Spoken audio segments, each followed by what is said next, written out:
This is Real News Media TV, coverage you can trust. Please like, share, subscribe, and hit the notification bell. Select all for daily news updates.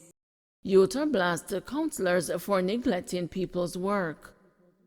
Minority leader of the Jamaica Labour Party caucus in the Westmoreland Municipal Corporation, Rudolph Utah, blasted councillors who failed to show up for Thursday's monthly general meeting, forcing a cancellation of the sit-in. Utah said the no-show by councillors from both his JLP and the People's National Party caucuses is an attempt towards abounding the people's business. When we allow these meetings to fall through, it seems as if we are neglecting to do the work of the people here in Westmoreland, said Utah. Speaking with reporters following the announcement by Deputy Chairman of the WMC, Danry Delancey, that the general meeting would not take place due to the lack of quorum, Utah said while it is the first time that the general meeting was not held as scheduled, councillors have been shunning several other committee meetings. What transpired here today is also happening for our committee meetings. Some of the times those meetings are cancelled because we don't have a quorum, the JLP minority leader revealed. Our Public Health and the Sanitary Committee meeting also fell through for this month, and it is a critical meeting where we discuss and get updates on health issues affecting the parish, he continued. Utah, who is the councillor for the Frome division in the WMC, expressed the disappointment in not being able to represent his constituents, while urging councillors from both sides of the political divide not to relinquish their responsibilities in serving the people of the parish. The people of Westmoreland have elected their councillors in good faith, so we need them here to carry out the business of the people, he argued. Approximately an hour after the scheduled 10 o'clock start, only 4 councillors were present for the meeting, along with several officials from state agencies. In attendance were the Frome Division's Utah, Lee Simpson, the councillor for Savannah-Lamar South, Delancey from the Betheltown Division, and Seabert McFarlane, the councillor for Leamington. For the meeting to start, it required a quorum of at least 5 councillors. The WMC consists of 14 divisions. However, there are 12 active councillors operating in the parish, as councillors for the White House and the Petersfield divisions resigned, and the areas are now being supervised by Savannah-Lamar Mayor Bertel Moore.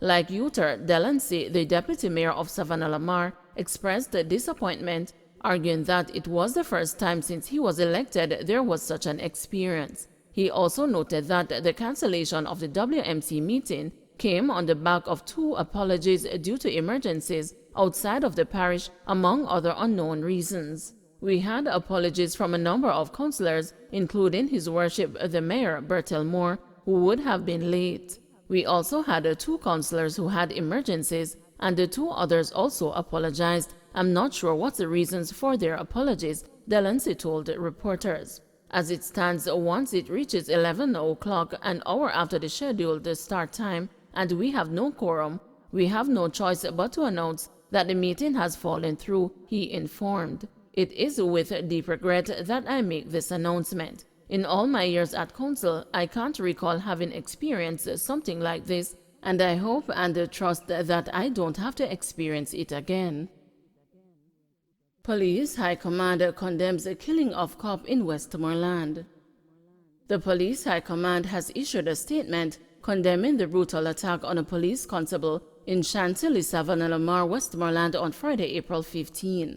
The policeman has been identified as 47-year-old Richard Barrett, a constable who was assigned to the Little London police station. It is reported that Barrett was gunned down at his business establishment. The High Command expressed their condolences to the family, friends, and colleagues of the slain constable, adding that the constabulary is committed to conducting a thorough and detailed investigation into the circumstances surrounding Barrett's murder. The police will not be deterred by this latest attack. They will continue their focus on ridding communities of guns, gunmen, and gangs who continue to cause death, pain, and mayhem, the High Command said. Anyone with information that may assist with this investigation is encouraged to contact Crime Stop at 311 or the Police 119 emergency number.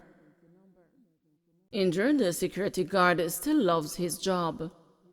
A security guard who remains hospitalized after being attacked allegedly by a parent at a Coronel de Primary School in Montego Bay, says he still loves his job. He's been a guard for 33 years, the last 4 at the school, and his only wish is for those who engage with him and his peers to show them a little more respect. Security guards will reciprocate, he said.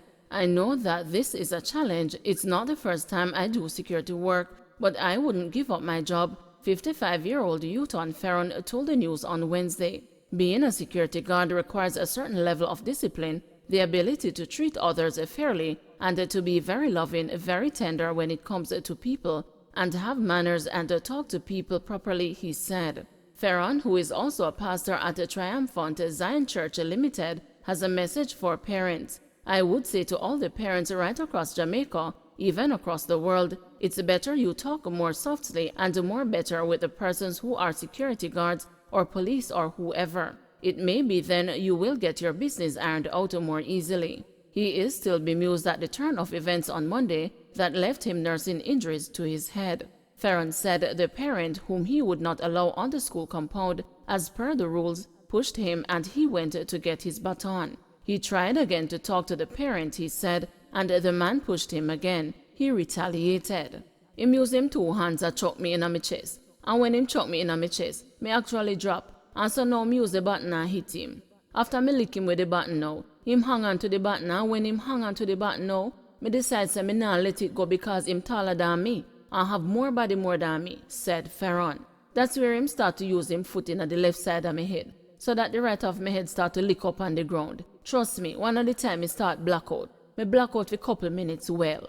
The police have collected his statement as they assess the case. Senior Superintendent of Police in charge of St. James, Vernon Ellis, explained that investigations are currently underway and care is being taken to ensure rigor is not sacrificed for the sake of speed. He was aware, he said, of the great interest in the case. While it is sensitive, we still have to play it by the rule of law. Speed will affect accuracy.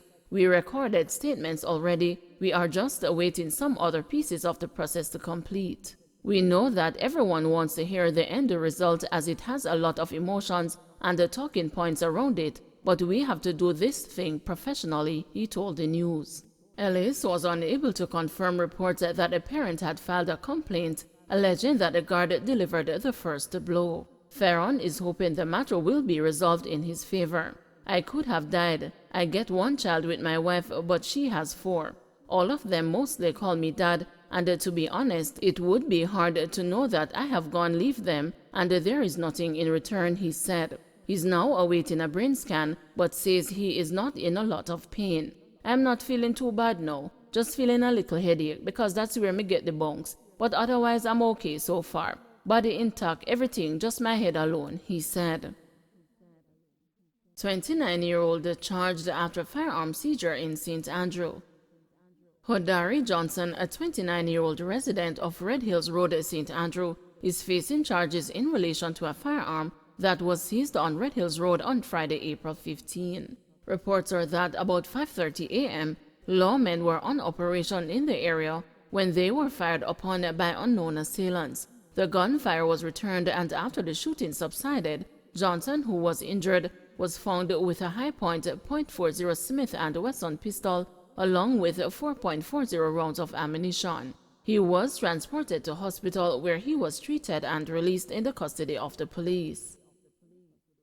Cash and high-end liquor stolen during armed robbery at Hanover Mini Mart. Police are searching for 2 men who robbed $250,000 plus several high-end liquor from a mini mart in Orange Bay, Hanover on Friday. The men reportedly pulled guns on the woman who was operating the small business before robbing her. One policeman was thankful that the businesswoman, who was the only person in the establishment at the time of the robbery, was not hurt. With what we see happening island-wide with people being robbed and shot, thankfully no blood was shed.